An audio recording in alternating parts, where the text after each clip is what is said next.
thank you everyone. We're just about on time, so welcome to the Audit and Assurance Committee, Thursday 13th of July, via Zoom and in person in TWC. I'm not sure whether have we got anybody coming in on Zoom? Just so that I'm aware. You can email me, Michelle, some photos at the moment. Okay. All right. We'll wait until we get to that. So, welcome and introductions. I've got quite a few new faces around the table. I'm going to re-welcome Donna, our newest independent member. Donna was observing last time on Zoom, and on and off, I think probably Donna was the words I would use the last time. The connection wasn't too good, and Donna has now been officially put onto the Audit and Assurance Committee. So very warm welcome to Donna. Thank you, Chair. I'd also like to welcome Henry Bales, Local County Fraud Specialist, to the first meeting at HEIW, and very warm welcome to you, Henry. Matthew Marney, Deputy Director of Digital. Ricky Hartland, who isn't a newcomer to the Audit Committee, Ricky's been before, Head of Cyber Security and Information Assurance, and Kelly James, Information Governance. So welcome. Thank you for coming. Okay, I think that's the well done. Apologies for absence. Two apologies from Gareth Lavington, who's the lead local council fraud manager, and from Glyn, our director of finance. Thanks. Glyn Jones, guys. Yeah. So, do I have any declarations of interest? Okay, thanks.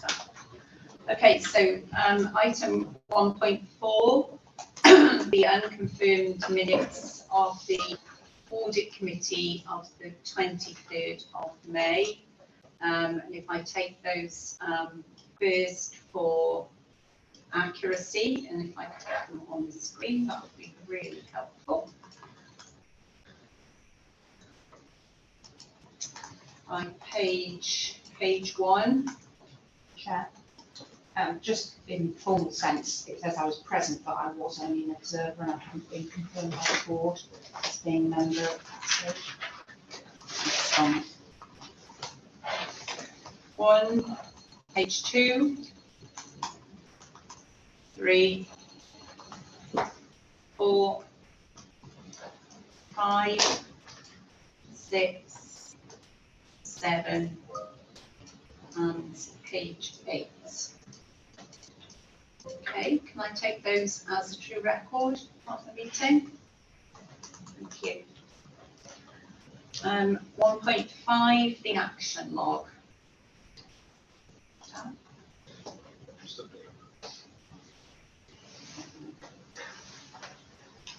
So with regards to the actions, so they are all completed on today's agenda.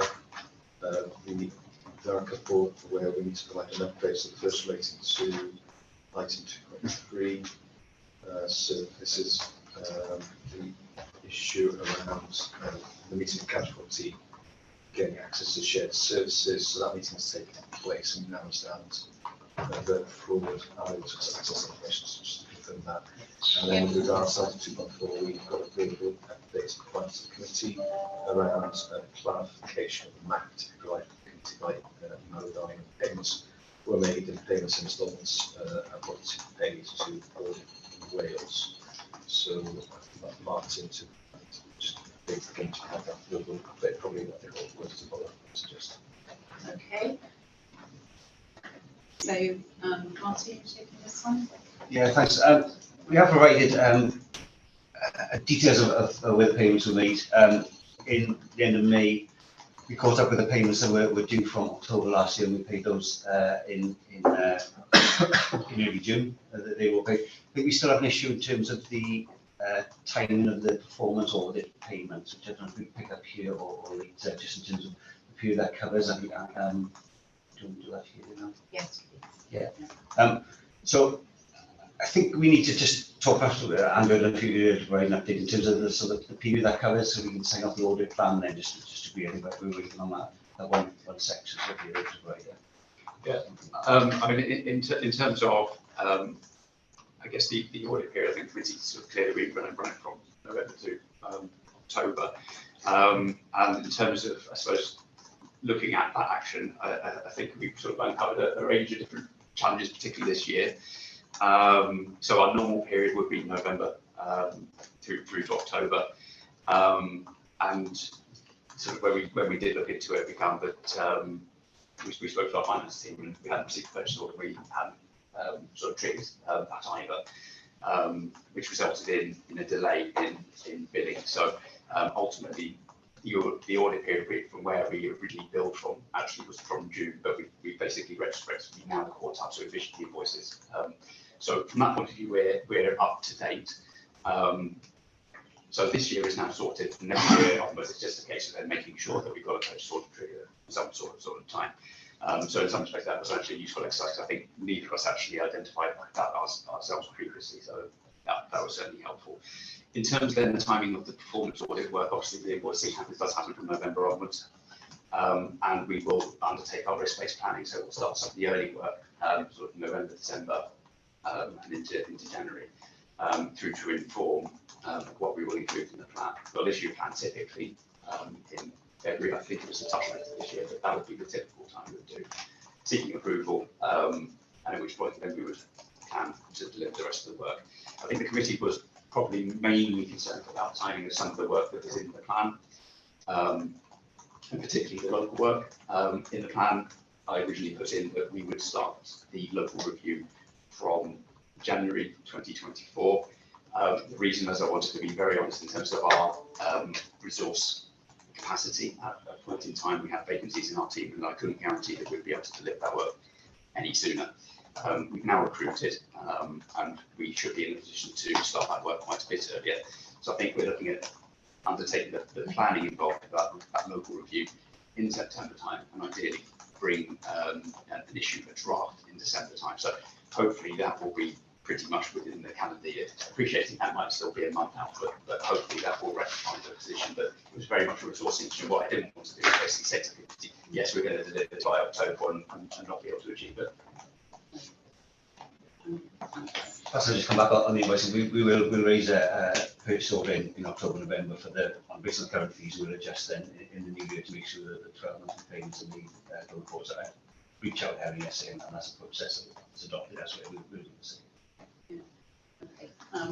Thanks. I think it's been a useful exercise. I'm reassured that the process is as I thought it was.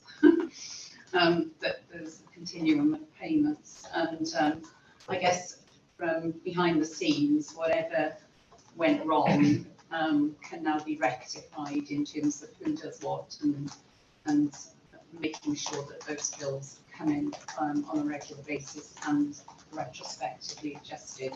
That's fine, and I'm reassured, I think, Andrew, that you have a lot of efforts, I know, to try and secure resources to make sure that the performance work does align with performance, which was our concern, I think. So I think on that basis, we're happy to agree to put words into your mouth. How do you feel about signing off the audit plan now? Yeah, I think having a clarification and going forward, Yeah, I think it's been a useful exercise in more ways than one. Yeah, okay, lovely, thanks very much for that. Okay, do you want to continue with the action of David, or is that it? That's it. All the other actions are, I think, completed. Okay. Maybe else has any comments. updates for it. Lovely, thank you. I now go back to the minutes. Are there any matters arising from the minutes that aren't on the agenda of the committee today? No? Okay. All right, let's move on to part 2. So I'm conscious that we've got guests and we've also got a very busy agenda today, haven't we? Part 2, matters for consideration. Over to internal audit. Thank you, Chair. So I'll pick up the progress report first of all, which I'll take as read. Really just to summarise that our work for 22-23 has been completed, and our annual report will go to the committee on the 20th of July, final annual report.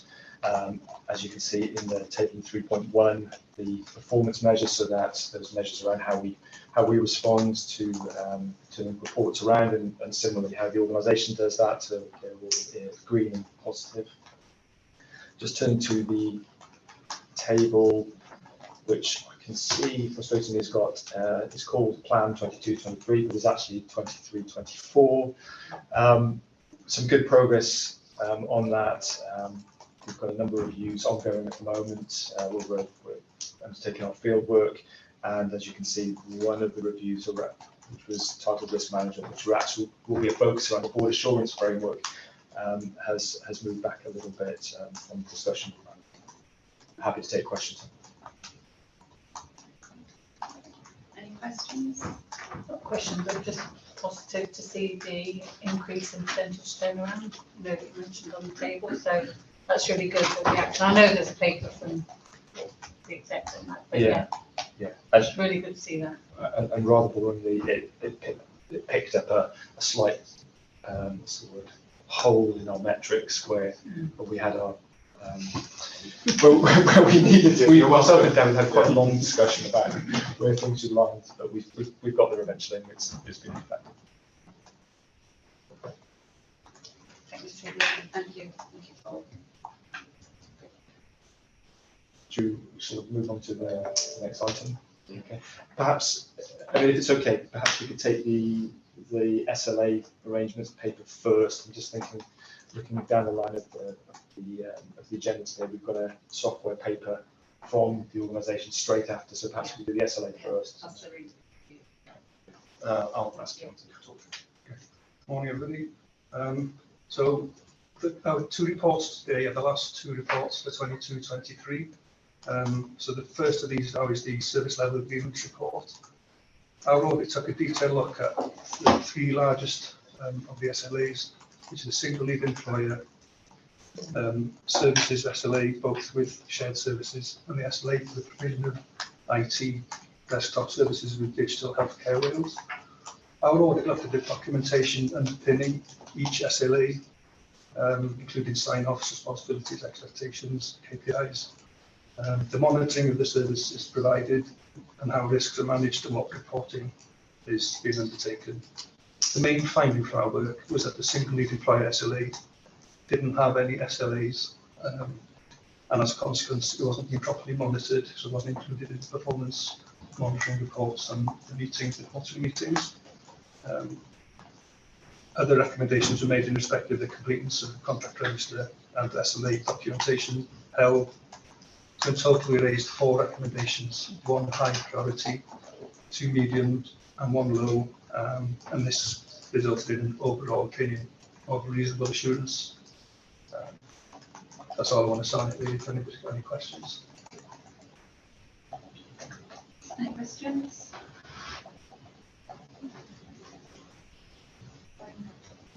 In some ways, I feel reassured that some things are obviously going well, but slightly nervous about the ones perhaps that aren't going so well. And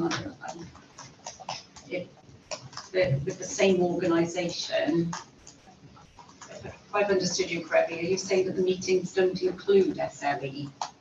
The meetings didn't really include the SLA with shared services. That's because there's no KPIs. There are KPIs, but they haven't been implemented. So That's part of our recommendations, is that they implement the SLAs that have been agreed and then include them in the quality monitoring report, monitoring meeting. Yeah. I think the SLE is a relatively new one, and it's a sort of complex governance arrangement with different people involved. I think we just need to try and simplify it. We do have a quarterly meeting on SLA generally, which we will add that in. I think there's lots of different elements to it that's done in different sections, which we just need to coordinate the meeting and sort of have an overview in our meeting. So the control's probably there, it's not necessarily in a nice single location, so we will pick that up, and it will be a previous agenda item on our SLE meetings. Yeah, so I'd add to that. So I think the SLA meetings were happening more frequently than the quarterly SLA meeting. So I think they were between our medical team probably and people who were since implementation of that single leave employment model. But yeah, except that we can get into one quarterly meeting and make sure that we've got a formal record of those meetings and minutes and improvement actions then. But presumably there'll be a monitoring to ensure that the SLAs are dated and signed, because there's one that wasn't there. Yeah, so all of that in terms of the KPIs to make sure of that, because that does expose the organisation. Yeah, thanks. Favourably, okay, so there are no further questions on that one. We'll move on to the software development. Yeah, so I'll take that one, Chair. So again, taking the paper as read, you can see overall that we had a limited assurance opinion for this particular area of review. However, there are a number of positives coming out of it. When we took field work, we could see that there was a secure development policy in place. Developers were appropriately qualified, and there was a process to identify and provide training to staff. We saw that there was a use of collaboration days, which enabled sharing of skills within the team. Requests for developments were documented using a project request form, and we gained assurance that developers work with users to fully define their needs.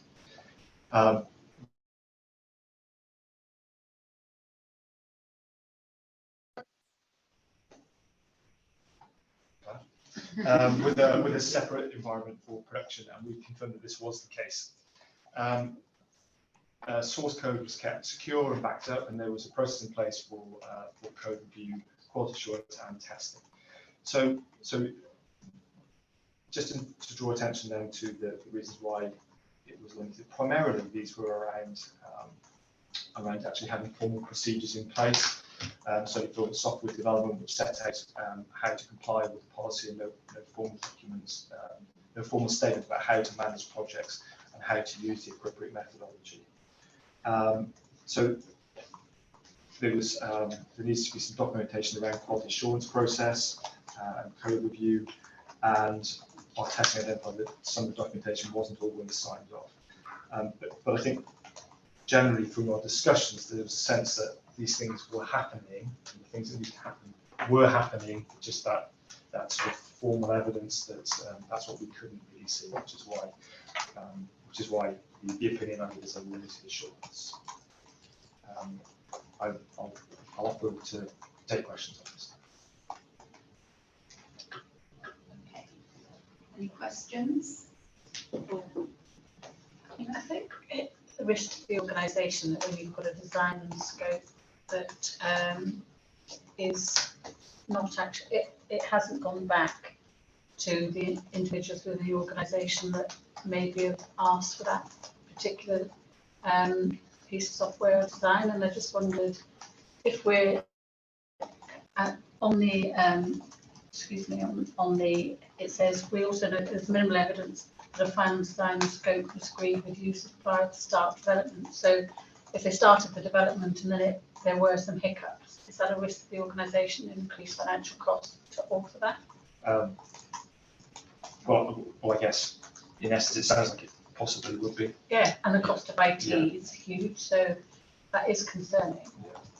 because there will be an agreed financial package in relation to that, presumably. I think what I didn't say, which I should have said, is that, you know, in terms of that engagement with management to get responses to this paper, you know, we've had good engagement. It's obviously the paper coming along the lines very shortly, but also you can see that the management actions to be taken, they're being quickly turned around as well, which is a positive thing. Which was the end of June, wasn't it? Yeah. According to the paper, but Yeah. that to me is where the risk is, you know, if you've got people, because I know that we're moving digitally in education. I just wonder in relation to that, whether that has now been tightened and whether there will be more of that. So we don't have something being designed with flow and then having to change. Yeah, so we'll certainly, because this is a limit assurance review, then naturally what we would do is do a formalised follow-up. So in addition to the tracking monitoring that would happen within the committee, we'll actually come back in and test the matters the matters that have been identified. So, but I think it'll be. I'm just going to ask if we hold on agreeing the internal audit matters and bring Matthew in now on the response and digital items together. Thank you, Chair. Really appreciate the hard work that the internal audit to understand the person to advise people to accept the outcomes of the report and the knowledge. So it's an interesting point to go to that, and I do agree that I would say the principles was we had the documentation that we needed, but we didn't have the whole process to derive how we arrived at that point. So whilst we were doing the work, we had no formalised way of doing it, so that would be variation, that would be concern, so from an oversight and quality perspective, we obviously had to address that. So the matters arising from the that we have put in place, formal procedures which were in place at the end of June, so May, get my glasses on properly, and following on from that policy being defined, we put in place the procedures to enact that policy as well. So those are now in place and can socialise with them. I do agree with the comment there of the risk that we deviate from the user requirements and what the user intended. I think, again, in a non-formal way, we have a very good relationship with our stakeholder groups and we work very, very closely with them in a sort of agile and iterative development process. So that is a way that would reduce the risk of variation from what the user requires, but as we have a formal process to follow, again, we introduce issues of quality and the way that we follow that. So the response to the audit is to improve those processes and make sure that we have effective methods going forward. One of the areas that we found was very important for us as well was to respect guys, but not see just the audit perspective, but also look at the wider market for best practice assessment of software development. We've gone out to the market, we've received the appropriate number of quotes for that exercise, so we're now in a position where we can move forward with a procurement exercise, which we intend to do in July, August, and similarly with secure software development lifecycle, we've been working with security experts to ensure that our software development lifecycle is also secure, so that at the point we get to a deployed application, we should have some good security, we can ensure that through testing, rather than we find out all the problems with it when we test it. So just want to note that we are very committed to the course of action we have put in place in this horizon, and we are following up with additional assurances for the committee. Thanks very much. That's very reassuring, and I'm really pleased to see such a prompt response to the original audit findings. Yeah, so that's excellent. So thanks very much both teams for all the work that's gone in. We don't like having limited assurance, but from time to time we are at a point in time, and things, a good pointer, aren't they? And I think the board secretary would always remind everybody that we do identify risk areas for audit to look at, so we're not hiding anything. Yeah, so just to expand that point, so it's quite like every time. So the first time I had limited assurance in, I think 4 or 5 teams is the second one. But I think it's a good sign. When we set the agenda for risk, we deliberately look at areas where we're going to learn from. There's no point in focusing into an audit in areas where we know we're strong. So it's a sign that the system's working, that panels insurance, and it's the way that the team's responded is absolutely fantastic, as you can see. I'm doing in the paper, so. Excellent, smashing. Thank you very much for that. Okay, so if I could just go back to internal audit. Was there anything else you wanted to add, Paul? No, Chair, no, I think that's covered off the key points. Okay, so we're asked to note the internal audit progress report for assurance, note the software development final internal audit report, limited assurance, and note the service level agreements final internal audit report, reasonable assurance. Happy to. Thank you. And in terms of the software, the response from that Matthew's taken us through, we're asked to note the contents of the report and endorse the proposal for external review. Okay, thank you very much. Okay, moving on to item 2.3, an update on the information governance toolkit. Are you leading on this? Yes, thanks, Vicky? Chair, and yeah, really happy to be here. So yeah, this is a paper we've submitted to provide members of this group with an update on our recent submission of the IG toolkit. I'll take the paper as read, but just to make members aware, we have successfully submitted our response to the IG toolkit. And members are asked to note, first of all, that we have met all of the minimum expectations and also the majority of the exceeding expectations in terms of the requirements of the toolkit. The toolkit was submitted on the 30th of June in line with the required timeline. In addition to that, there are 13 domains which are broadly covered in the IG toolkit, ranging from leadership across the organisation through to policies and procedures, right through the DPIAs and business continuity as well. In addition to that, I'd like to thank Kelly, our IG manager, for her diligence and all of the hard work that she put into actually compiling all of the relevant literature and information that we've had to collect to actually submit our response. Okay, I think that's a nice short update, but if anyone does have any other questions, please do feel free to ask. Okay, thank you very much, Ricky. Questions? I can see that the questions have changed on the exam paper. Did that cause any difficulty? Personally for me, no, because it was my first time submitting an organisation, so I came on fresh eyes to a fresh question set. But looking back and reflecting on previous submissions, there is a good comparison, it's a good steady crossover. Okay. So we can tell whether we make progress. So, so I guess this is a difficult question, Ricky, from because you've been with us on the journey from zero almost to here. Where next, and what's our ambition in terms of this? Well, I think the ambition is to make sure that we're able to meet the exceeding expectations requirement in their entirety.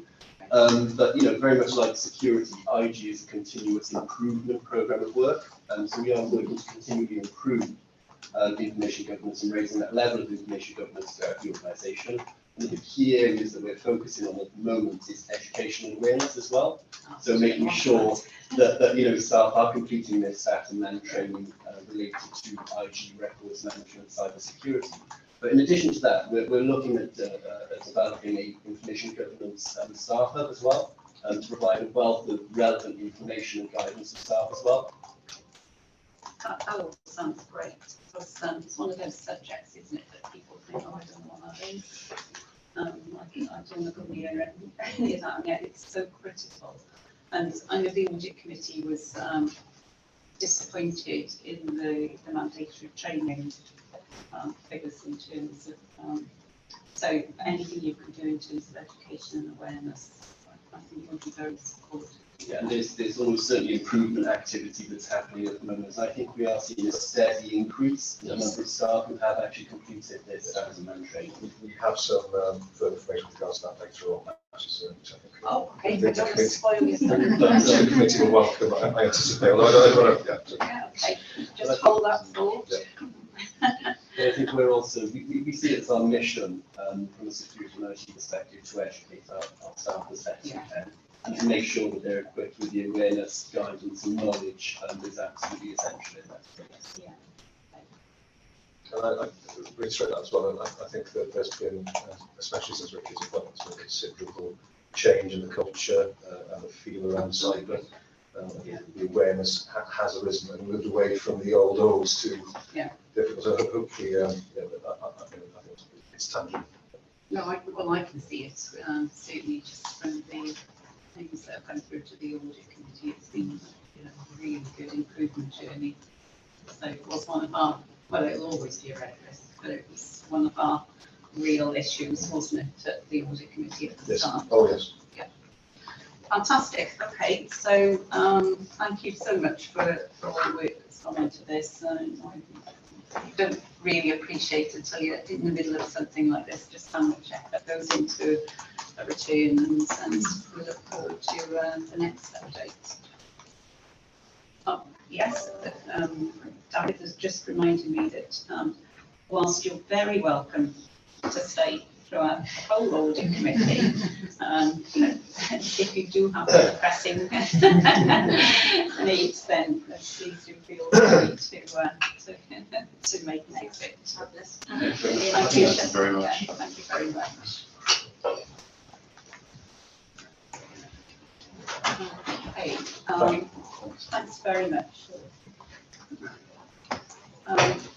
Moving on to 2.4 Audit Wales. Ellen, Andrew. Yep, okay. So just a quick update from us today. I won't say too much about the audit and accounts work because that's the focus of next week's meeting. I don't want to spoil that one. Just to say we're drawing the accounts work to a close, and hopefully you'll get the report and accounts tomorrow. So apologies, the committee papers are going to be a little bit late. Just a few bumps along the way this year that we're ironing out. Okay, and I think committee members, the whole committee has been voted to that. I know Sarah sent something out yesterday to say that they'd be late. Won't spoil your weekend. Okay, and then moving on to the performance audit. We have the tail end of last year's plans. There's the review of workforce planning. We've issued the draft. Ideally, we were looking to get that to get the final version of the report to committee next week. The clearance process is taking a little bit longer, and I think there's probably some more we need to work through in terms of the management response. So I think the right thing to do is probably try to get a good response, management response to the recommendations, and bring it to the next audit committee. But if it's all right with the chair, what we could do is circulate the final report between now and then, if it sort of makes sense to members of the committee, so they're informed of the content of the report. And then in terms of the remainder of the report, we have the update. We have the structured assessment report update, which we started the work, issued the final project brief.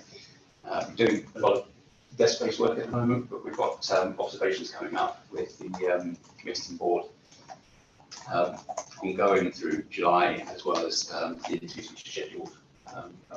Thanks to the team for that's been very helpful. Ideally, we're looking to issue the draft report for that around about mid-September and get that into the October committee. And I also mentioned then, in terms of the local work earlier on about the time, so we're looking to bring that work forward. Again, I'm just taking any comments or queries on it today. Thanks, Andrew. Questions? Can you just expand a little bit on the deep dive on digital? As part of the, is that part of the review, or will it be sort of taken out? Yeah, the deep dive in digital is completely separate to the structured assessment, but it forms under the same part of the legislation, which is about arrangements for assurance around value for money. Originally, with the structured assessment, we had a section on use of resources, and that would focus on either workforce or digital. We have included procurement in the past in there and estates and assets. It was very difficult to cover, particularly really big complex health reports, all of those areas sufficiently. So what we decided to do was pull that out as a separate area and undertake that across all bodies in Wales. So that will be a completely separate review under the same legislation, but we're undertaking that probably, I think we're looking at starting that in December time. Unfortunately, I can't bring that work forward because it's aligned to a national programme of work. So in terms of timing that, we're going to have to go with the timing across Wales. So is it being done simultaneously in every It will be, body? yes. Digital and on Digital Health and Care Wales as well? Yeah, that's correct. Yeah, so all the 12 statutory bodies. Okay. All right. But not going into social care? No. Okay. All right, thanks for that. So are you going to move on to the forward work programme and the GPX before we? So we've got two items here for noting. The forward work programme basically is a very high level overview of our work, not just in health, it's across all sectors. It outlines the work we have ongoing and also some of our sort of indicative commitment going forward. So we've gone through a recent consultation exercise identifying the potential areas to look at. So we won't confirm those until later, but at least it applies longer term, because originally we provided a view of what we were doing and not really much of a view of what we're intending to do going forward. I think some of the other bodies, such as Audit Scotland, National Audit Office, do provide a long-term horizon, and we like that. So we've adopted a very similar approach to try and provide just a greater understanding of our sort of longer-term intent. Okay, so question that's linked to what we were saying before. So the audit year for these are the same as the audit year for the local bodies, for the national work. I can assume that that's the same window. For the national studies, they're funded out of Welsh Consolidated Fund, and they don't align the same way to a sort of traditional sort of audit fee, so they don't have plans associated in the same sort of way. I can try and find some details on that if you like, but it's not the same as a sort of a locally developed audit plan. No, I just wondered about the timing, because obviously the consolidated fund is voted on each year for. I can probably identify the update that we get to the public accounts committee. The timing of that work. If you could share that with us back on. Tina? I thought it was interesting to look at public service working in partnership elements of what you're doing. And I just wondered whether, in relation to the client response to that, how would Audit Wales encompass the service users' response to those public services? Or is this just public bodies that you're?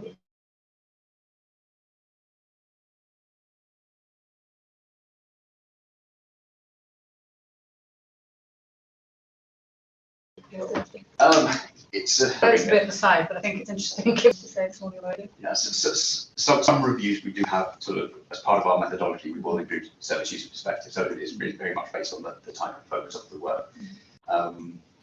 So yeah, they will look at sort of sometimes undertaking sort of surveys on an audience basis and target that. We've certainly done it in the past in health as well. It's a bit more complicated than it used to be in terms of information governance requirements now to actually do some of that in terms of the way we're targeting the audience. But yes, we do some of that. I would say normally though, our approach is focusing more on the audit bodies and the relationship between partners. Well, it's sometimes a little bit complicated when we're looking at cross-organisational boundaries and regional footings when we're undertaking the work. It's an area which is important, and I think from a policy point of view, Welsh Government very clearly said that they want to see more regional or sub-regional working. It's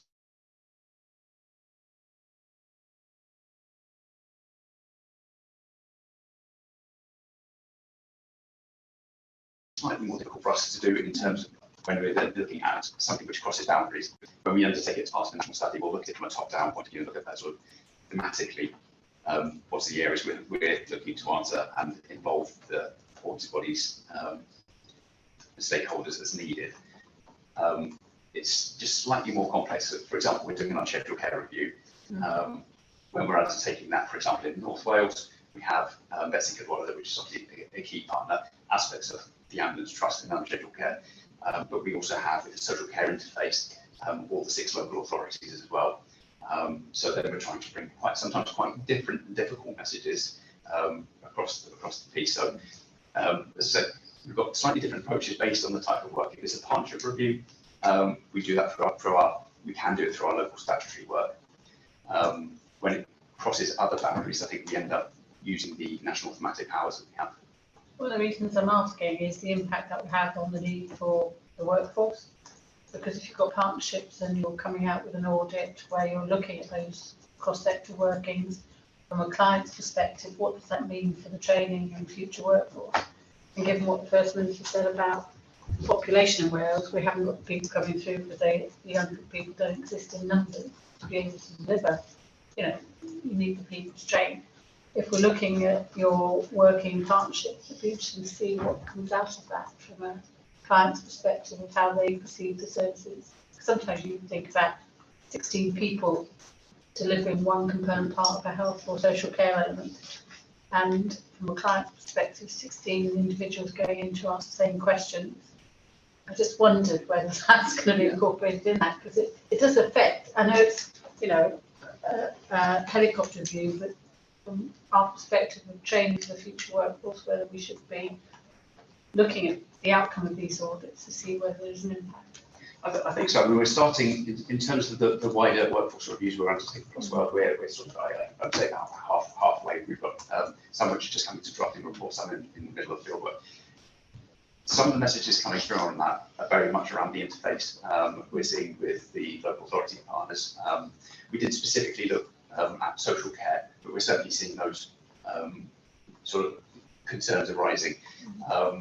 The sectors do appear to be playing a little bit off against each other rather than necessarily working totally in partnership. And there are tensions around sort of trying to recruit, so we're trying to recruit into social care or trying to recruit into health, and different pay differentials which are sort of affecting some of that. So, this is where the health and social care workforce strategy in terms of trying to overcome some of that. Yeah, so we are starting to see some issues again. I think affecting some health boards particularly more than others. I support what Jean was saying there, and looking forward in your indicative programme, the specific one on primary care and dentistry in there in terms of NHS dental provision and access and Wales. I think it relates exactly to us in terms of impact in terms of the workforce. Yeah. So I think that's really helpful competence. Yeah, because it's very relevant to us in getting the workforce, and whatever comes out of your audit is something that would need to feed into the commissioning process that we have here and how we link in with Social Care Wales and other partners. So it'd be very interesting to see that. And I think as they come through, bring them to the attention of the community as well, I think would be helpful. Yeah. Just a couple of questions. Yeah, thank you. Just a couple of questions from me. One of them was, how do we get the obviously we can get the findings off the website, so I know that's off the Audit Wales website, but bringing forward, there's never been a particularly good link between workforce and training and education, and so we highlight, audit reports highlight the need for workforce issues, but there's never really been a very good link. It's much more prevalent now in terms of we haven't got enough people and all the rest of it. So it sort of stopped at that we need three more of these and 4 more of those and all the rest of it without us linking in. So I think that's become quite important. So it's how we get the findings from these pieces of work into this organisation is really important. I support my colleagues there. The second was just a quick question, actually. It just went through my mind and I should know the answer. Do Audit Wales audit Social Care Wales? We do, predominantly from a financial Yeah, the central government bodies don't tend to have program of performance work covered within the national report. Yeah, that's what I thought. Places, they don't have separate performance work like our local government. In terms of the strategic. Yeah. Aren't they? Okay. Right, thank you.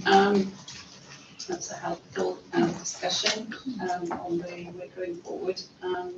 Do you want to move on to GPX? Yeah, and this really is just for the attention of the audit committee, is that's our planned program. Again, some of the work at the very back end of the year may change in terms of dates and so on, but certainly they've got agreement for the upcoming 6-month period. So there's a mix there of physical on-site GPX sessions, practice sessions, some of those down in the southwest and some up in the north. We've also got some online that we're coordinating as well. And if you wanted to attend any of those, you can go onto our website, which has a good practice link, and be able to put stuff on. So, just remind me, these are free events, aren't they? That's correct. Everybody can go subject to places. Was the unscheduled care, is that on video at the moment that you can just access off the Audit Wales website? I'll speak to the lead. Okay. It says June 2023, so. But I'll just confirm that with the lead. And this one, Tina and Donna Public Service working in partnership. Yeah, so Quite interesting. That looks so it's an in-person one in Cardiff and one in North Wales. Okay, lovely, thank you. Thank you both. So we're asked to note the Audit Wales progress report, the Audit Wales forward work programme 23-26 and the GPX programme of events 23-24. Thank you. Okay, 2.5 counter fraud progress report to Henry. Thank you, Chair. So this report covers the period of 1st of April until 20th of June, the majority of Q1. I won't go through the whole report, but just try and pick out a couple of points that hopefully maybe answer some questions that might be coming. So the infrastructure, we've continued developing that and should be available by your own intranet page. Promotion and awareness, we're doing a lot of work to try and promote the awareness. We're putting on sessions every month, which people can drop into. We're starting to see a bit more take up in requests for awareness sessions. We put one book at the end of the month, which came through request, which obviously after this, corporate inductions have begun. We presented one last week to 28 people, which is good to see that start to come through. We've also been promoting the e-learning, and the figures in there show that in this first quarter until about the start of June, there have been 1,192 members of staff across the whole of NHS Wales that have completed this new training, which only came out around the start of April or just before that. It shows no one from HIW has completed that during this period of time. I know there are some, because some were completed in the last financial year, and that doesn't cover within those figures. Let's point out we're trying to have discussions about making it mandatory, because the vast majority of those 1,200 people are from 2 health boards who have made the training mandatory. That's why they've got such high uptake of that. So there's a discussion that's happening to try and see whether that can be done. In relation to the prevention work and referrals, as you can see in there, there's been a number of referrals and investigations this quarter that have been dealt with, and more detail to go into in a private meeting regarding those. Fraud risks, there have been 5 fraud risk assessments and a new system of ourselves managing the fraud risks, which will be coming into in the later report. The National Fraud Initiative, of the matters there, the ones that we tend to focus on first are the payroll national insurance matches, and of those, the high risk matches, and the risk score that comes through. All of the high risk matches for HIW, bar one, have been completed and cleared with no issues. The one that we're waiting for is awaiting some information from an external body which they're chasing up and trying to get back to me. So the rest will be progressed through the year as we prioritise across all our organisations.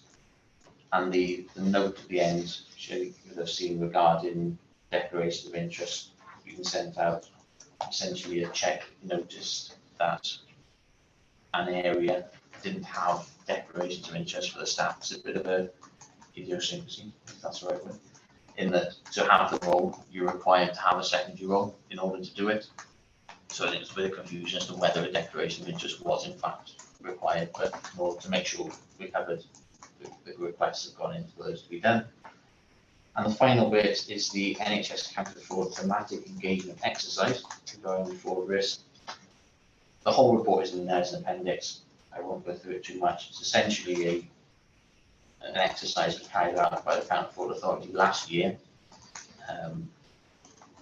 We feel a much better place with fraud risk assessments and managing that fraud risk than when this was done, as we'll come across later. And obviously our points there and a couple of the points that we may have disagreed with from the report were there in the appendices for our board bulletins and newsletters, promotional activity at the end. And if there are any questions, I'm happy to take those and do my best to answer them. Can I ask the one about staff training? Yes. Because the webinars that you do, when you say they're advertised, and then there's an online e-learning one. Yeah. I know from HOW, how are they advertised, and whether there's anything you can advise us to do from, So because yeah. is this linked to the electronic staff record? Or how do you know? So the e-learning is Yeah. within the SR, as it's not mandatory at the moment. It can be a bit difficult to find, and we are finding a bit of pushback from staff across all our organisations we cover, where when we've been out and spoken to people, handed out leaflets and said, can you please do it? They've come back with, is it mandatory? And they're not keen on doing it. In terms of promoting it, we sent out an email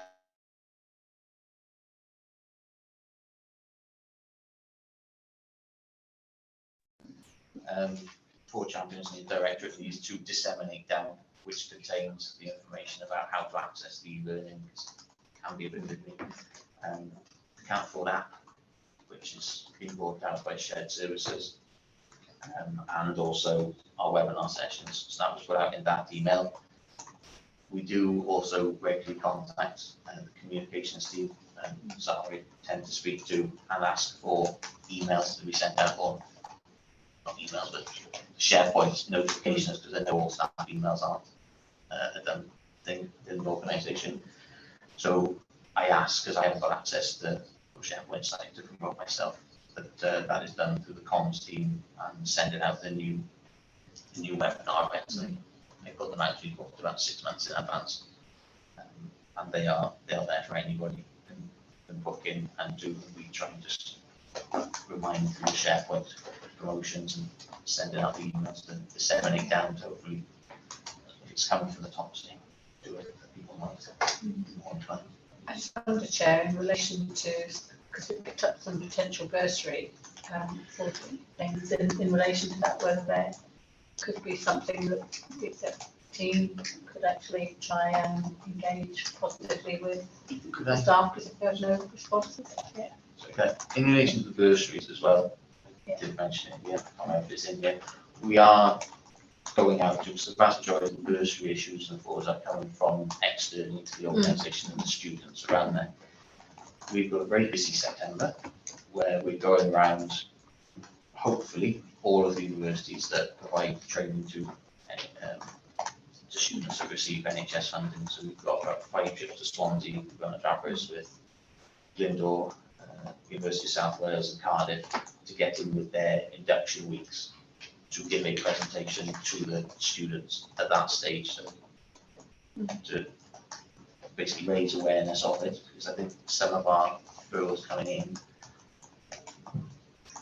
not necessarily an increase in what had happened, but an increase in the fact that other students were aware that people shouldn't be doing it and there was a way to report it. So that may be why we had a slight spike when we first sent out all the things, is that we encourage people to do it, and those have dropped off, and referrals have cut down since, which hopefully is because we've raised that awareness and people are thinking twice about what The they're reason I'm doing. raising that is I can see the link between the education commissioning and students and staff within here, contracts, and how we reviewed that. So there is a link with shared services in there. So it'd be helpful if we could encourage staff to undergo the training, or at least, Very keen to get more people to, whether it be the online training or we like doing presentations in person, which you get a bit more discussion around it. It's not a generic, we can focus it on a certain department. So we're very keen for that. We'll take us up on the offer. I've got a few questions. Sorry, Henry. Just picking up on what Tim said, just going through my mind about the online training. Martin, you may know the answer to this. Is it primarily directed at a health board, or would people from HEOW get enough from it so that it's not talking about generic risks? The online training platform is put together by Counter Fraud Service Wales. So there is a generic training package about fraud in the NHS as a whole. So there are some aspects which would be more focused at a health board. I think any training really relating to NHS frauds, a lot of things with the fraud and why they happen or how we stop them, is just people thinking fraud might happen, because I speak to people and say what my job is. Fraud happens in the NHS. Yes. And then when people start realizing it does and how they can contact us, even if it might not be down into the more details about specialities of their job, they will hopefully a lot better than nothing at the very least. But if we can do specific training, we're happy to come out with those talks.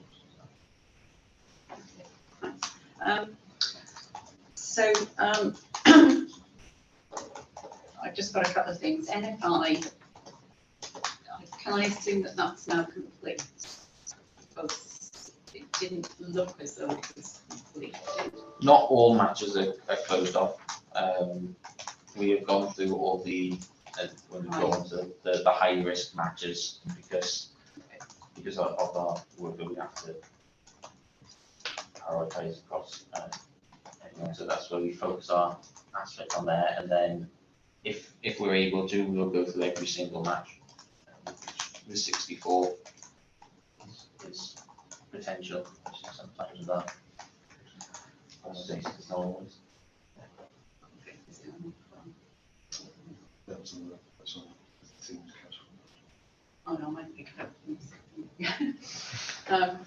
Chair, can I just come on? Is there anything my team could do to support? I mean, if they're not high risk, is there something we could do to do some of the accounts payable matches or such like that? I'm happy to support if needed. So we have in this breakdown, we've only listed the NFI matches that we encounter fraud would generally deal with.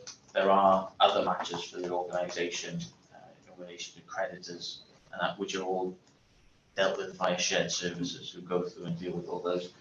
With these, the main thing that would help with the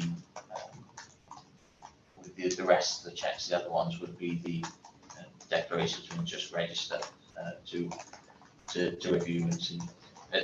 The majority of the creditors tend to be someone happens to be a director or a family member is a director, and once we check the director, we just register. It's nice and quick for us to tick off. So it's just a conversation out with myself or David about getting that register that we can then go through and do. So the report we've got here isn't the complete report for NFI. That's not with that. That is a report of what counter fraud deal with an NFI. Can we bring all that together then? We'll figure out exactly, it is the duplicate matches, which the system does a lot of that work as well, doesn't it? Yeah, you can summarize that. And Yeah, back, yeah. just to make sure we've got Yeah. everything. Okay, and then, can I just take it to, page 8, I think it is, on the recommendations. I do apologise, but I'm not following full risk assessments at all. So, the role of this committee really is to take assurance, and I'm not sure whether we can or we can't. So the organisation should ensure that the fraud risk assessments are completed, recorded and managed in line with local policy. Mhm. And then we got a red rating for requirement 3. Most people aren't familiar with the national requirements, so we probably need to think about how we explain that too. You know, if somebody was reading these papers, they probably wouldn't know what it is. And then it says below that's not the case, and that's an incorrect statement. What does all that mean? Can you cite that for the benefit of me? I'll do my best. The report itself was from the County Fraud Authority, where they would come in and assess how we dealt with fraud risk. How it was all done and in line with the organisation's own policy regarding risks. So where it says there that they should, sorry. You run that all by me again? So the County Fraud, They looking at you. Are they? essentially they came in, so we can be checked on and guided with and helped by the County Fraud Authority. So they, essentially they came in and checked what we do, but also in effect then what the organisation does with fraud risks. So they come to us and say, what fraud risk assessments have you done? What work have you been completing throughout the year? And unfortunately, there are a number of different systems which things go on, which causes some confusion with trying to write these reports down. The County Fraud Authority want these risk assessments on their system, so we upload them. We don't actually upload the whole thing, we upload the fact we've done a risk assessment into an area. That's all the information they get, they don't get a breakdown of details of what's going on. And then, as per the organisation's risk management policy, any risk should be put on to local risk registers or corporate risk registers if need be. So they've essentially come down and said that our LPs were recorded on their system and they were recorded in line with the organisational policy. We disagree with that statement, and they were put on the system, and we were doing what we needed to with it. It was their interpretation of the policy, I think, which got a bit confusing. They were under the impression that everybody used Datix for risk, and therefore, because we did have something on Datix, we were red. And in fact, the organisation doesn't use Datix risk module, it uses local risk registers. So I think that was a miscommunication with them and their report writing, which tried to cover the whole of Wales, and some people are using Datix. So I think that's where that got confused for them. But this was a meeting that they came out about a year ago, and only now the reports come out. Since then, we've tried to develop our fraud risk management with our fraud living profile, which is our document for how we go through all the risks that we need to look at and where we sent them to, and once we sent them out, how we have them back, are they on the risk registers, so that we can keep track of it better and having better communication within the organisation about when we send a risk assessment in, what is the expectation, what happens with it. I think it's a fairly new thing that sending, sorry, we'll go this way and then. When we send in a risk assessment, what should happen with it? We've done this assessment. The organisational policy says it should be, if necessary, recorded on the local risk register and then reviewed as per the policy. And how often it is will depend on the risk score. And fraud risk is a very new thing. It's not new that it happens, but the recording of it is probably a bit newer. We've always fraud proofed and tried to fix holes, but they formalised it in fraud risk assessments. So since then, as well as obviously disagreeing with some of the comments, we've developed further, and I think that we can, and it's in the private meeting for the living profile and everything that we're doing with fraud risk. I'm hoping that once we go through that you will be more assured about our management of fraud risk. Can I just ask Chair that, so obviously you have disagreed with the statements that they're incorrect. Have they accepted that, or is, you know, with an opportunity to discuss, or as far as they're concerned, obviously not? So as far as that, we do the annual returns to them where we score ourselves in the different areas. So requirement 3 and all those requirements. I do have a breakdown of them.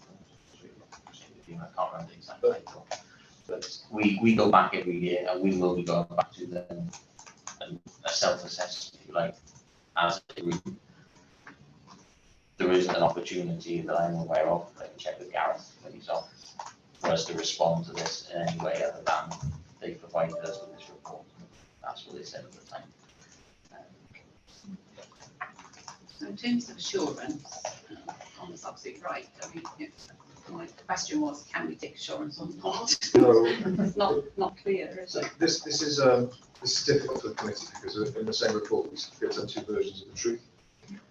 So we work regularly with Civil Audit of Wales with regards to their reports. Sometimes we don't like findings, but we will have a draft. We'll have a conversation, and either we agree that the thing has been amended, or audit will stick to their guns and say, guys, this is what we're finding, and then we want a recommendation for change. We appear to be stuck at the first stage of the process where there's a difference of opinion with regards to the findings. So the audit committee is receiving 2 versions of the truth, you've been audited, this there's a problem, they're saying, oh, no, there is an issue. Yeah. And then the problem for us with regards to obtaining assurance is that we don't know what is the correct version. And I think what I would suggest is you need to go back and just check, do you have that same opportunity as we would with regards to having that initial assessment and then having an opportunity as well? Yeah. Well, I thought you said you didn't know. My understanding is that this report has come out, and then you sent it to us and said, this is our report. When they came down to speak to us, we did say at the time, oh, we are doing this, and then the report has come out as they've written it. What I would say is that although this report has come out and is dated on there June 2023, the investigation work that they did around it and how they've written it is nearly coming up to a year old, and that we are in, even if we take it that because they just didn't like the fact we didn't date it, no, we can't. We are in a much better position with all of our fraud risk management now than we were then, and that is, as I said, being presented later on in the closed committee meeting. So okay, let's so we'll return to it in the closed committee, because I do have a lot of questions on it in the closed committee as well. So at the moment, I think we can only note the contents of the report. In the main, we can note it for assurance, but certainly subject to you, I think, if you don't mind, going back to the National Account of Fraud and saying, we're not happy. We have no idea what we're supposed to do as an audit committee, and whether we're supposed to do anything. I know we're not questioning what you're telling us, don't misunderstand us, but that is absolutely right. In black and white, we're saying. I completely appreciate you. Yeah. Do we take assurance or don't we? I mean, to me, when I read it, it looks like I can't take assurance. But I would like to speak to Martin and Rhiannon and say, what are you going to do about it? Because they might not be sure, right? Either. So, what are we supposed to do, I suppose, as an audit committee to make it right, is what I'd like you perhaps to take away. I would say we knew about this happening when they came out and did it, and they obviously gave us any ideas what might be coming. And we have put into account in order to address these, and possibly maybe we could have put in here about what we've already done to address the issues that they believe are there. That have been done, and there is a new system in place which is far more robust and better, so possibly the way that we presented that may have made it more unclear. But, okay, thanks, Henry. I mean, for me, it sounds like there's a whole load of sort of gubbins, as I call it, in terms of system outside of HEIW that I'm not quite sure we need to know. It's more about what we need. Yeah, so that's great. Okay, so we'll note the contents of the report.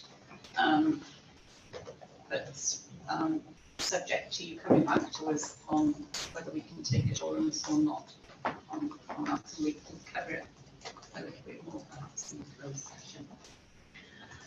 Okay, thank you for that. Sorry we laboured that a bit. I was trying to catch up as well. My fault. 2.6 procurement. I think we do have Janine. I can see. Yeah, I can see a face on the screen. You're very small, Janine, on the screen. I have to say, can you hear us? I can hear you, Chair. Thank you and good morning. Hello. So we're trying to catch up sometimes. So if you could assume that the committee have been able to read the papers that you've submitted, Janine, and pull out the key points for us.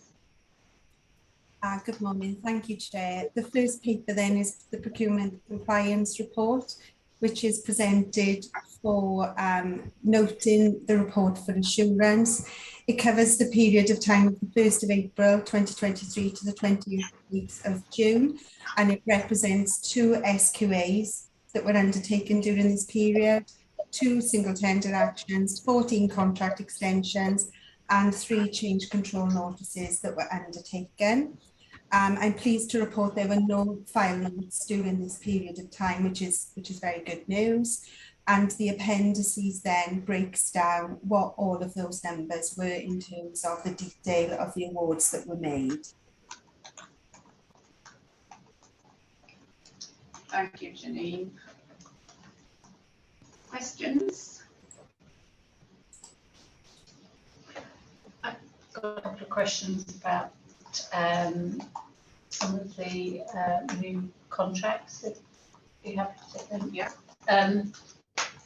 The first one.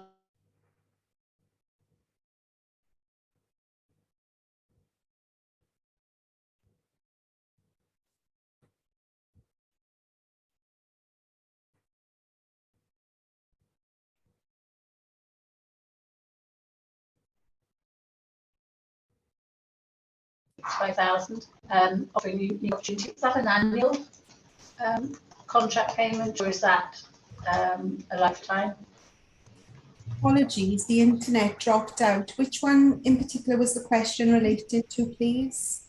It's on workforce, and it's the Advisory Board International Membership, and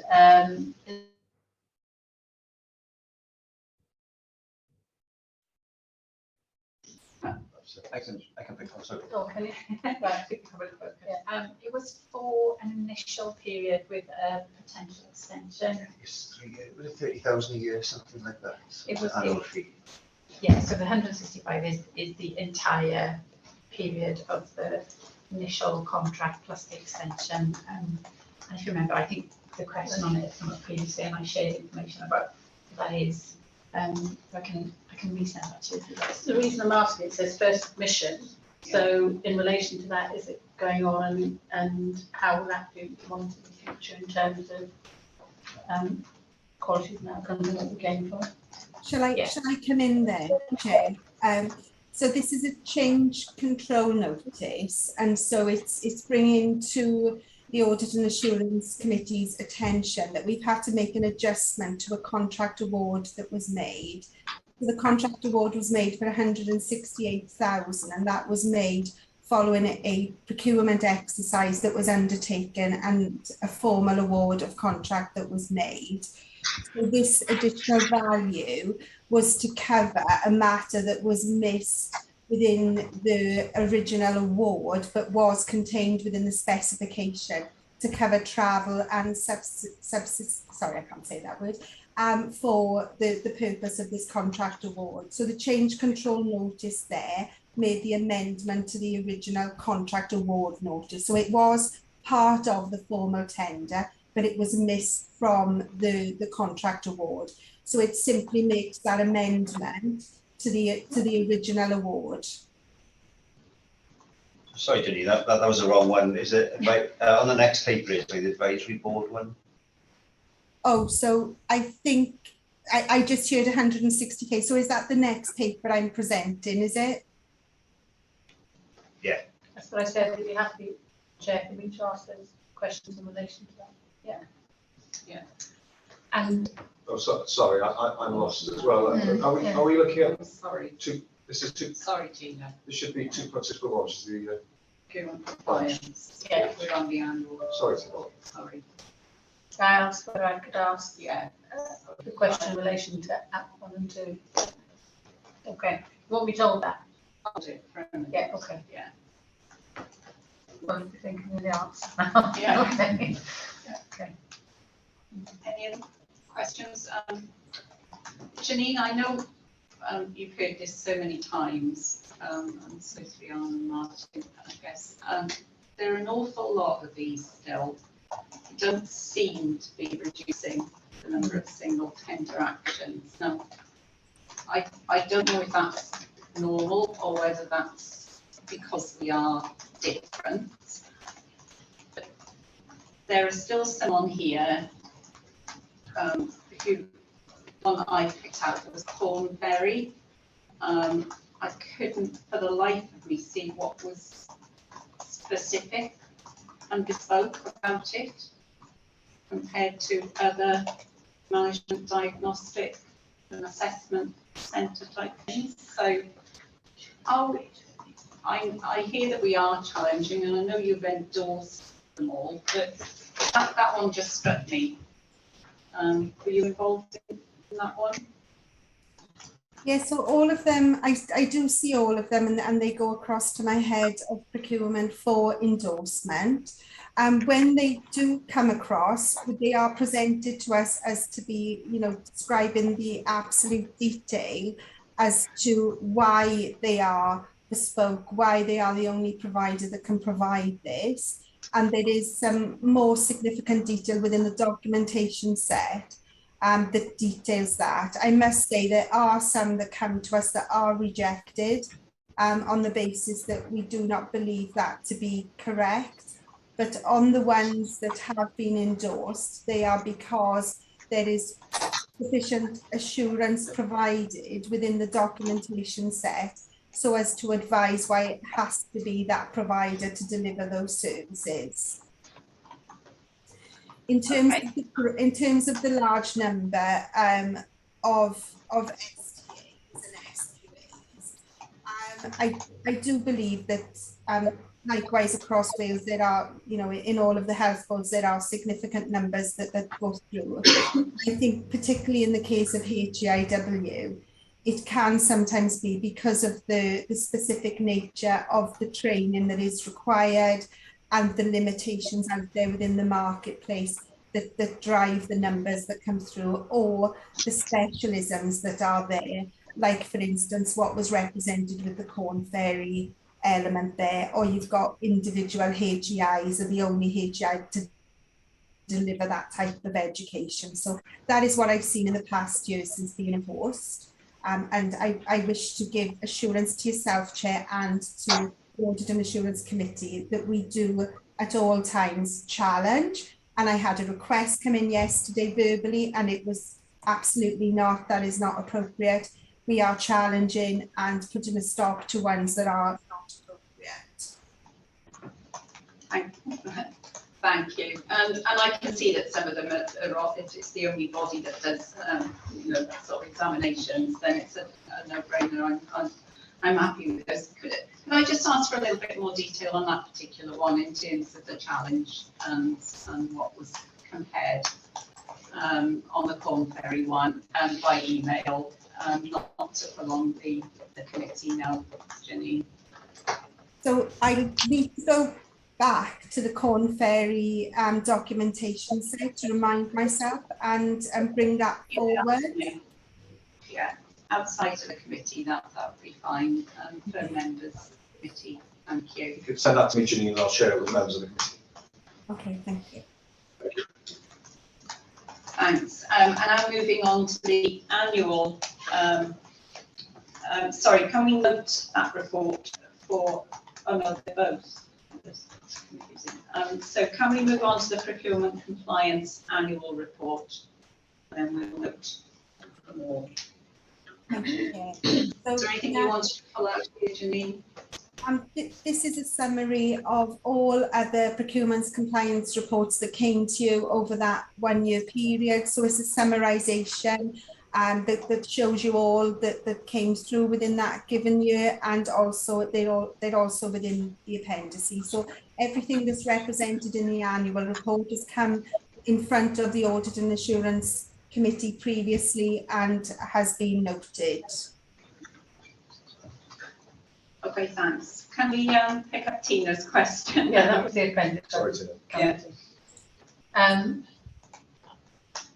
I have asked the question with regards to that on page 519, which is about Workforce Advisory Board International Membership.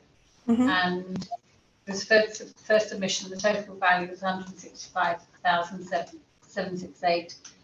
And is that an annual membership, or is that a lifetime membership? I believe that to be for a number of years, but I can bring that information forward for you as well, Tina, if you'd like, when I send the Corn Ferry update across. Just so I think it's 5 years, and what I can't recall is whether, I think it was a 3+2 extension. So the value will be the entirety of that 5 years. It was a rate per year on that 165 years. Right, but presumably that's been evaluated in terms of membership, and we're going out from that because it's quite a substantial membership fee, isn't it? Just to see exactly what was the purpose of going into that particular membership and what we're likely to gain from it. Because if it's ongoing, it's a substantial amount. And I have another couple of questions in relation to that, and it's in relation to page 8 of 19, and it's regarding medical pharmacy, where there have been extensions to the contract, and first submission that it says extension option has been extended. I just wonder, given the timeline, because we've raised this a few times now, and even the education ECPC, around the rollover of single vendor contracts in pharmacy specifically, and they are ongoing, and I just wondered whether there is an action plan to actually look at other providers to see that we are getting value for money and the outcome of those, because if this is an extension, and I understand the timelines of trying to engage the educational profile of such a programme, I just wonder whether that is being actioned so that we can be assured that we are going out to tender, because there are more than one pharmacy providers. And there was another question where I have asked this in the ECPC, where it's also related to commissioning work from a Belfast university, and that's on page 17 and 19. There are 2 universities in Belfast, Queen's and the University of Ulster. We helped to actually have the name of the university, because they do provide different services, and it would be interesting to know which university, it's Belfast, whether that is single tender within Queen's University, so that we can actually again look at the contracting process, see whether it's somebody nearer to students here that we could access STEM training. Thanks. Thanks, Chair. Got a few answers there for Tina, Jill, with regards to the extensions that were referenced. So the extensions that were undertaken were against full procurement activity and not essentially STAs. So this is where we've undertaken a procurement, we've made an award, and part of that award added on options to extend. So if the supplier was, doing particularly well and there were no contractual issues, then there can be a determination to extend that contract for an additional period, and then look to go out to procure during that period of time. And what we saw was quite a number of those undertaken, and particularly in the most recent paper that was presented. Also, there was a lot of contracts that they did have extensions built into the award, and therefore an agreement was made to extend with those specific providers. So they're not essentially an STA that has been undertaken, but a full procurement. Okay. I guess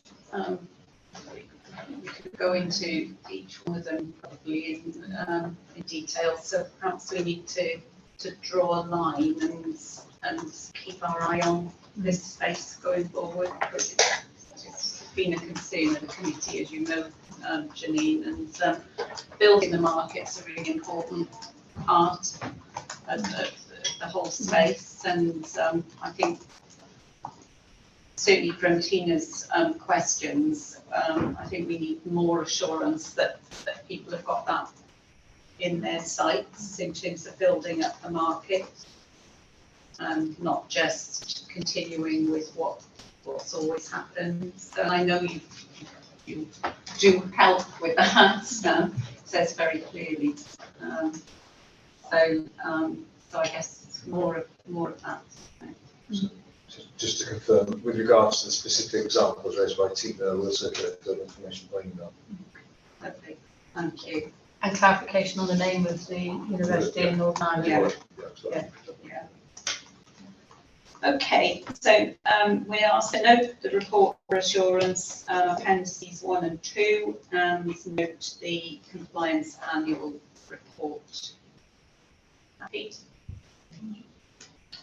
Okay, now we were due to have a break. I'm just wondering if, rather than Janine sit through a break, I assume you will want to hear Janine for 2.7, the procurement services improvement areas update that Martin's going to, I think it's Martin, isn't it, going to take us through. So perhaps if we just do 2.7, and then everybody can just hang on for 5 more minutes, and then we'll have a 10-minute break.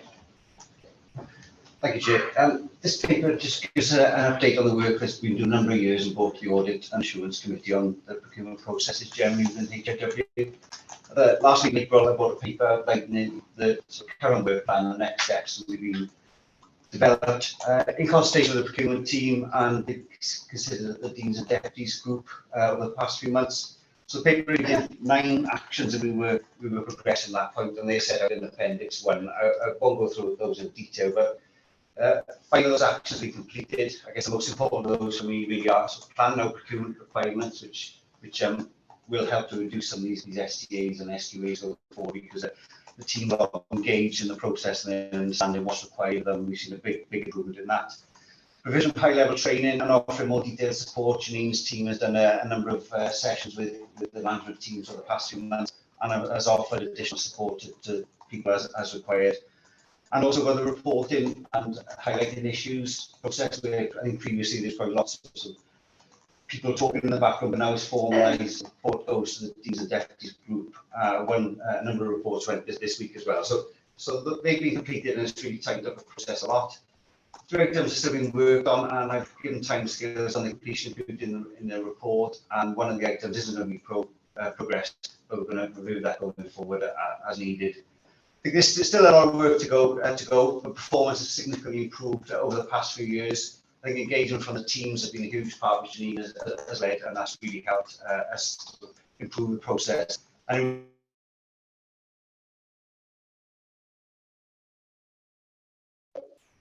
the proof will be in terms of the number of SQAs, SQTs coming through in the process. So big improvement. There's still a lot to do, and the report really just summarises where we are and the sort of plans over the next 2 or 3 months to keep that going. But a huge thanks to Janine and the team for supporting us and through DDG.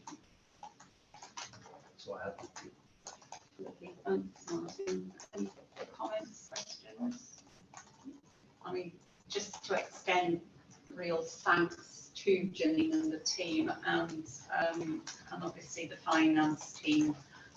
We have come a long way in terms of procurement, and these questions aren't in any way sort of an indication that the audit committee aren't happy with progress. I think we've made a lot of progress, and if you could pass on thanks, Janine, to the team.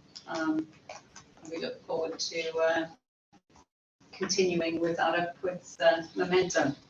So thanks for that improvement report, and it is a good barometer if the queries are lessening, because I know you were fielding a lot of questions. Great. Okay, thank you, Janine. So it's 12:01. Is 12:11 okay for everybody? Yeah, 10-minute break. That's great. So if we could place the meeting on mute, please.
Go back and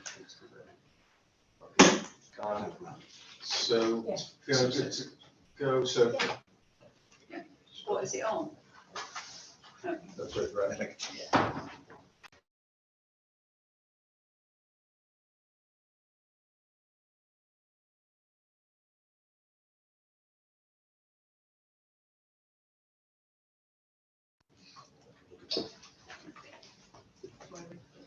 No.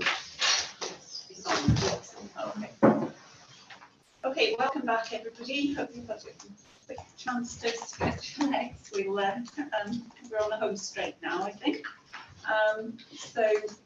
Still under matters for consideration, part 2, 2.8, update on improvements and significant on the NHS invoices. Martin, you taking this one? I will, thank you, Jay.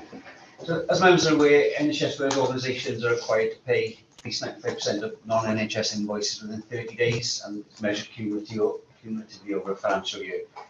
HAW has achieved a target every year since 2018, but unfortunately last year we didn't. We paid 93.9% within the time period, and therefore failed the target for the first time.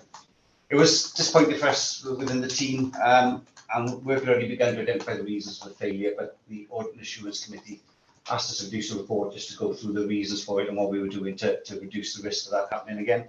And this report just presents that to you today. We spoke to various teams involved in the payment process, and there's a number of the reasons for the failures are provided in Appendix 1 to the report. I'm not going to go through those in detail, but the main reasons essentially are we've seen a significant increase in the numbers of invoices, 20% over the year. We had to manage that within existing resources, and we've had a number of staff vacancies. Maybe some delays within the shared services system, linked also to the overall increase in invoices across NHS Wales, and there was a 2-week delay at one point, which only gives us 2 weeks to get them through the checks and the payment runs. And we did try to amend some of the processes during the year just to make improvements, and that's some teething problems which did contribute towards that.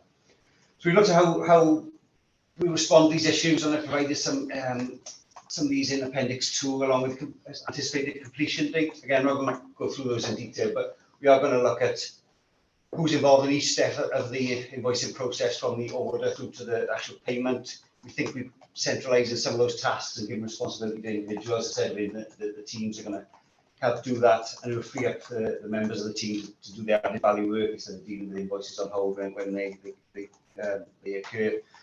We're not sure how that will look in practice yet. We just need to do a little bit of work just to look through the possibilities, how we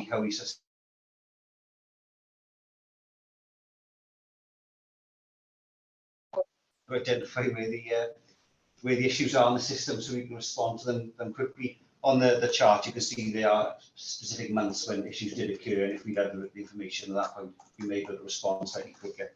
So all the actions we propose to do to be completed by November 2023, and as soon as the accounts process out the way, that's one of my main priorities, to get the system in place. So just to finish, while the actions are not yet in place, just to give you some assurance, our PSPP to the end of June was actually 97.1% cumulatively. So this year is looking okay. We think that the proposals will improve that going forward, and we are anticipating we will meet the target for this year, but we just need to get on now and get these processes in place. So that's it. I'm happy to take any questions on that, and happy feedback from your meetings just on progress as we go forward if necessary. Thank you. It's a very small point, but within your recommendations, you talk about the 2 periods, Christmas and summer holidays, being potentially an issue. We're almost on that summer holidays one. It said as required, I think, in there in terms of it. Do you think you might need to do something different for that period? We essentially, yes. It's just making sure that there are people available who will respond to these, and it isn't just left people come back on leave. So yeah, we are very much on top of that at the moment. And the Christmas one is a little bit more. It's not difficult to set. It's just almost we try not to do payment runs over that period, but we may have to this year, so we may have to just change how we do that safely. Okay, thank you. I found it a very helpful report. 1 or 2 questions I have. One is, I know that you increased your systems and processes, and one of them was delays in approvals that require manual authorisation. I just wonder whether the hybrid working with the people working from home actually contributes to that because of COVID, or are they available on systems now superseding the manual authorisation? Ideally, we wouldn't have any manual, because if the purchase order works from the start, then it just flows through the system. Yeah. So the aim is to try and do that. I think we need to look at those numbers. I hadn't thought of COVID as an impact, but potentially people not available at the desk, you just pop across and ask. So that may well be part of the issue. So I haven't considered that element of it, but we just need to. Well, I got that from your words in the paper, because the paper was saying that people not available, and then I know that there has been enforced non-attendance during some of those times, and also then the different hybrid working, you know, professional leadership has been incorporated and adopted as part of the culture. But hopefully that won't be an issue going forward, and if we know that that's an issue and we put systems in to stop it. Yeah, absolutely. Yeah. If we've only got some of those, if we only had 2 weeks to do it, it does add complexity. If you're off a couple of days and they miss the payment run, there's only twice a week to do payment run. So yeah, absolutely. Okay, but thanks for that. I found it very important. Okay. Yeah, just a couple of quick questions from me, Martin. As you say, the system should work. And what you know, it's very well documented my excitement over this particular target. Nevertheless, it is a target. We have to meet it. Is there anything more that we need to do from the system, from the system's end, in terms of matching? You know, are there a disproportionate number of bits of paper, for want of a better word, that aren't matching? And the second issue really is about, you mentioned shared services role in this, obviously.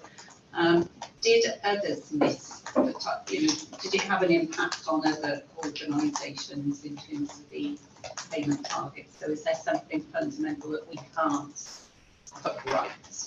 Okay, so just the first question, just the process, we just want to go back to basics and just work through where the sticking points are. This shouldn't be matching, but I want to give responsibility to individuals. It's done in the teams and all, but I think if we centralise that, that will sort of focus on the attention. So if people do an agency, they can do all agency instead of mix and matching. So that might help, but ideally it'd all be through a purchase order, and there's always push on that to be done. Just shared services. We had our own P2P meeting yesterday, and I did ask, only 8 other organisations failed the target last year, which isn't doesn't mean we shouldn't fail it. Just sort of, and I think Helen, I think you did some reviews on other people to look at, and they didn't seem to be having these same issues with the shared services specifically at those times. No, it wasn't the same ones. Kind of randomly throughout the year, so we couldn't pinpoint it as everyone had a bad Christmas. Yeah. But I think there are different teams in shared services who do different pieces of work. I think the volume doesn't take many invoices for us to fail, because we're a lot smaller. It doesn't take many for us to fail, so they may not have had that sort of impact if they process it. I've been told that they're fully staffed now in the shared services team at AAC, so that issue should go away in the future. So it is. I just need these indicators in place and pick these things up early as well. So that's part of this process, and we can identify where the blockages are. Yeah, but we also don't want a disproportionate effort either. So very reassured by this. It's always a worthwhile exercise to have a little bit of a root and branch, isn't it? Yeah. See where things are slipping out, because it should be very slick process. You know, I think for 30 years we've been talking about all this automatic stuff, and it still doesn't seem to work sometimes. All right, thank you very much, and thanks to the team, because with all the other things that you've got going on at the moment, good work. So, yeah, we are asked to note the contents of the report, including the action plan provided in Appendix 2. Yeah. Okay, 2.9, the annual and quarterly losses and special payments update. Martin, okay. Thank you. So this is just a standard losses and special payments report that comes to each committee. As the time of the report straddled financial year, I've also included the full 2022-23 figures in there, which showed we had 21 losses occurred during the year, all of which were overpayments of salaries. Of those, just under 4,000 is still to be recovered, but we have plans in place, payment plans to recover those. And then the second bit for the current period, 1st of April to the end of May, we've had two losses. One was a salary overpayment, and one was an ex gratia payment, was approved by the Remuneration and Terms of Service Committee, which just provided you for information that has been paid. And that's all I can say on that. I'll take questions. Questions? Just keep those eye on okay, thank you very much. We're asked to note the report. So moving on to 210, key issues report, information governance and the information management group. Dan? Okay, diolch yn fawr iawn.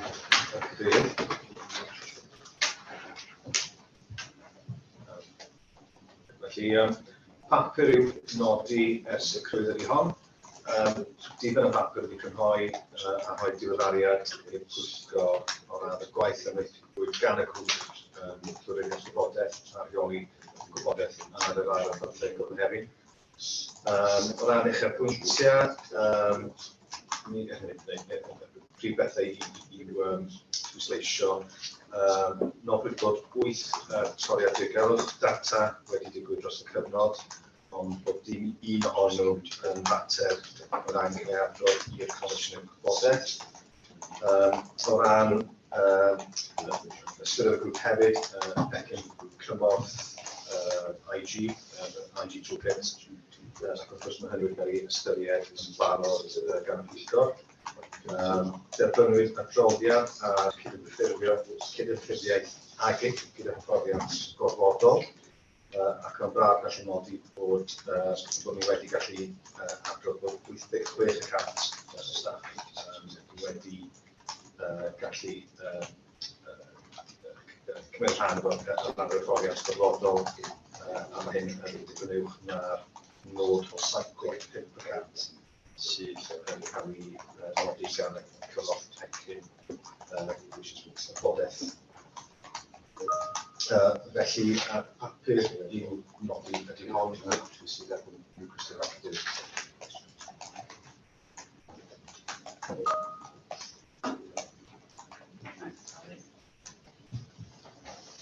Questions?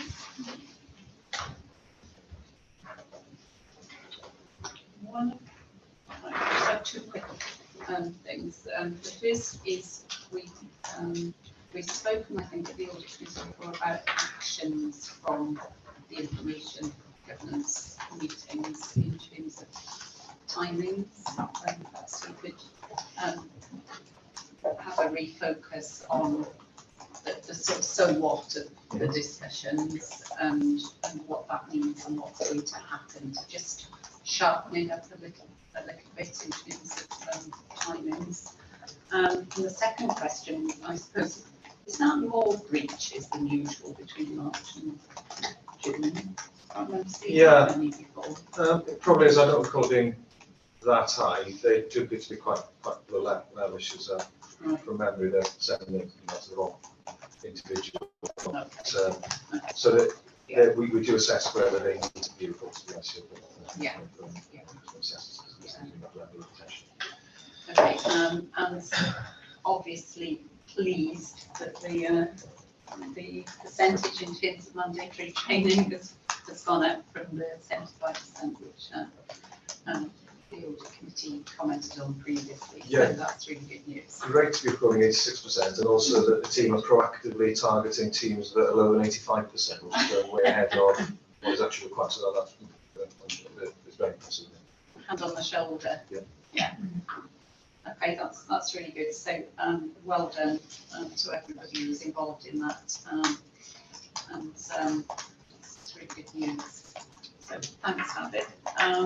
So we're asked to note the contents of the report for assurance, subject to consideration of the actions in future. And 211 annual review of the risk management policy. Diolch yn fawr iawn, Cadeirydd. Felly mae'r pwyllgor yn ystyried y polisi risg y blynyddol gyda'r bwriad wedyn o ofyn i'r bwrdd cymeradwyo'r adroddiad Mae newyddiadau yn cael ei gynnig i polisi lenni yn unol â hwnnw bod yn ôl mis Medi, da ni cadarnhau yn y polisi yn bod ni yn cynnwys y dyddiad ar gyfer cwblhau mesurau lliniaru yn y polisi. Mae hynny wedi bod yn barod yn ymarferol am y braf cadarnhau hynny'n polisi. Felly, da ni'n gorau pwyllgo i ystyried y diwygiadau afaethedig i'r polisi o risg, fel ymwneud rhan 3 o'r adroddiad, ac yn gofyn i'r pwyllgo cefnogi diwygiadau i'r polisi sydd yn hwnnw yn adroddiad ac argymell bod y polisi diwygiedig yn cael ei gymerydwy gan y bwrdd mis Chwefror.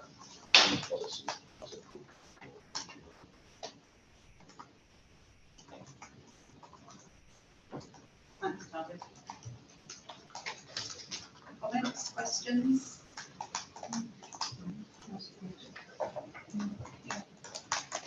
Just one quickie. Is the equality impact assessment, is that 29/6/22 or should it be 23? Or is it 23? That's 22. I mean, with regards to that's not material changes to the policies. So oh, I'll check that. Is that 22 or 23? On the impact assessment? 22. 22. It is 22, it's crossed out to 22. Yes. Yeah. 22. Yeah, that's correct. That's It's been crossed out and replaced by the same thing. yes, yeah. That's right. That's okay. Yeah, you're absolutely right. But that should have. Right, okay. One's in bold. I just wanted to check whether the No, date no. was right, that's fine. Yeah, I'm supportive as well, of the policy. So we're asked to consider the proposed amendments to the risk management policy detailed within the proposed paragraph 3 and support the amendments to the risk management policy attached at appendix 1 and recommends the amended policy be approved at the July board. Happy with those? Okay, smashing.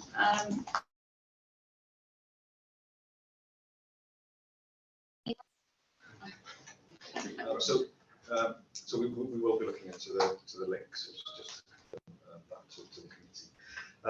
Felly, o ran y papur yma, mae yna 3 risg y status coch, pump amber a 2 sydd yn wyrdd. O ran y 3 risg coch, mae un yn ymwneud gyda seigwyr ddirgelwch, tra bod y 2 arall, mae un yn ymwneud gyda risg bod argig yn methu cyrraedd yn cyflawni y lefelau comisiynu o ran myfyrwyr, ac mae trydydd risg coch yn ymwneud gyda effaith argyfwng costau ar y pecyn bysyn. O ran y 2 risg gwyrdd, mae'r 2 yn ymwneud gyda'r ffaith fod Health Education England a Gwasanaeth Iechyd yn Lloegr wedi uno, yn bellach yn ystod y 2 risg yna yn wyrdd.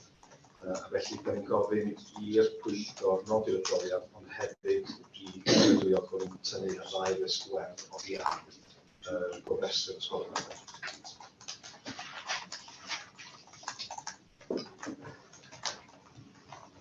Comments? Do you say 5 or 3 amber risks? So, 5. So I thought the paper said 3. Oh. Apologies. So, yes, 3. Yes. Thank you. Thanks, Chair. Okay, so we're asked to note the contents of the report and approve the removal of the 2 green risks, risks 14 and 15 from the register. Lovely, okay, thank you. 2 or 3 complaints annual report. Diolch Cadeirydd. Felly mae priwnodi gwybodaeth ydy hon. Bydd aelodau yn wybodol yn bod yn derbyn lefel isel iawn o dynion yn cymharu efo cyrff eraill o fewn y gwasanaeth iechyd. Llynedd derbynwyd 5 cwyn. O'r rhain, So mi nath ni ymateb i dau ohonynt o fewn yr amser ganadedig. Mae sefyllfa'n cael ei asesu fel rhan o tynnu'r profiad blynyddoedd cwyno at ei gilydd. A gan hynny, da ni wedi canol bod am 3 prif elfen o ffocws ar gyfer blwyddyn nesaf. Mae un ffocws o ran hyfforddiant, ymwybyddiaeth o'r polisi yn arbennig o gwmpas amser penodedig ar gyfer delio gyda cwynion. Felly mae sesiwn hyfforddiant yn pennu gyda'r PDG a swyddogion ymchwil. Ni fydd yn rhai i monitro pryderon ac yn edrych i weld os oes modd i ni weld yn y patrwm ar gyfer cwynion. Ond does dim patrwm lenni, felly does dim patrwm amlwg felly, fel o'n i'n dweud, papur i'n nodi ond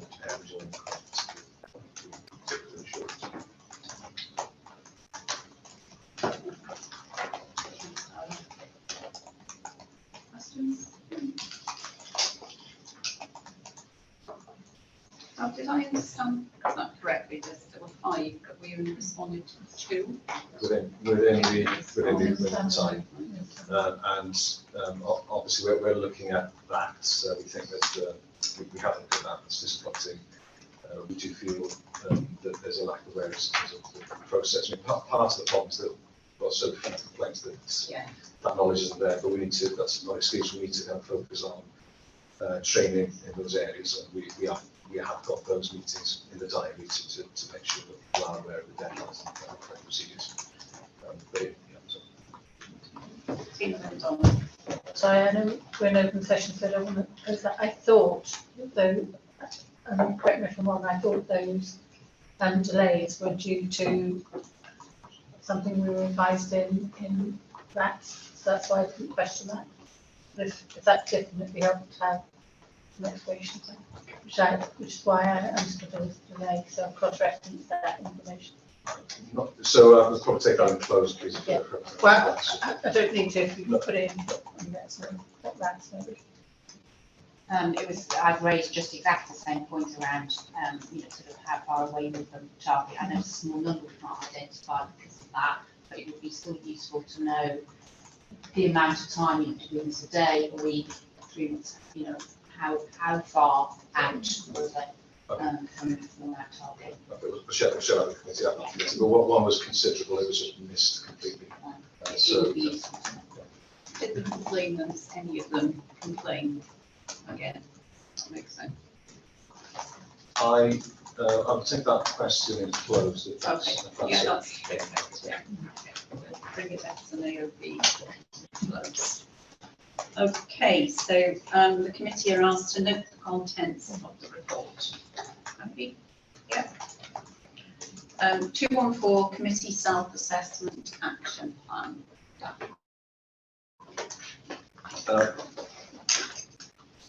Felly, papur yw cymeradwyo ydy hon. Dwi ddim yn mynd i drafod y fanylder, mi wnaeth pwyllgor ystyried y gweithredoedd hyn yn y cyfarfod diwethaf pwyllgor. Ond mae'r papur yma yn cadarnhau y gweithredoedd sydd yn amynellu.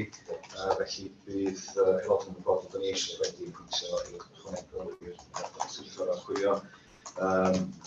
Dydw i a cyfeirydd yn adolygus felly gyfynnu fforddiant o pwyllgor y gysion yn ynglyn â beth sy'n cael ei osod o ran blaen rhaglen y pwyllgor. Felly dysgwrs mae gymeradwyo beth sy'n yma.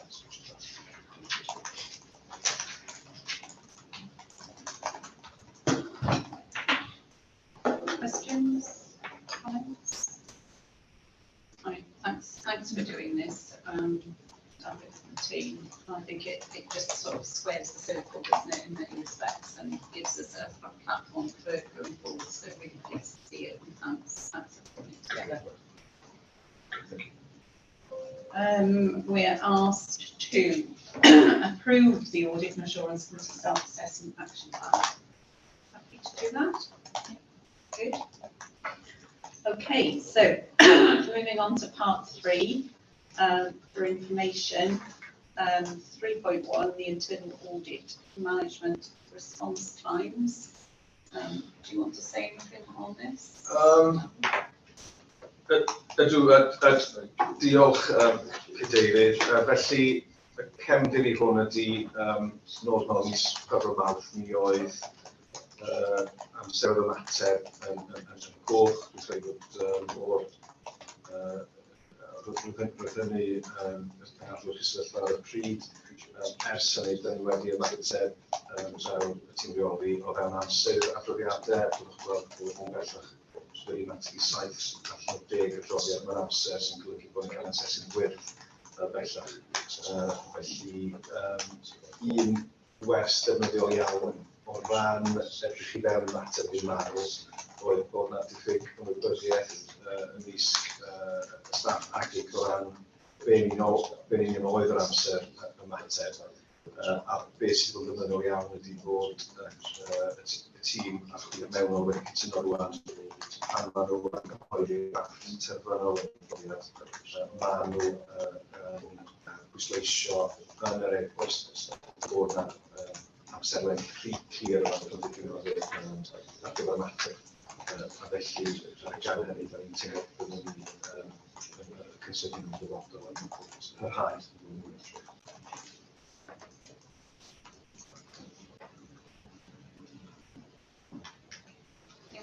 Content with that, Paul? Yeah. Yeah, thank you very much. I think it was a useful exercise. And as you say, good news that everybody's on their toes. So we're asked to note the report. Okay, so that brings that part 3 to a close. I haven't been notified of any other business. Has anybody got any other business? No? Okay, so thank you very much for your patience this morning. The date to the next meeting is a week ahead. So Thursday, the 20th of July, you can't too much for going. 20th of July for the annual accounts. And that is all via Zoom, Sarah? Yes. Yes? Yeah, okay. So, so see everybody in the open session next Thursday. Thank you very much. Okay, is everybody content? We had a break. There's nothing to stop us going early into closed session. No.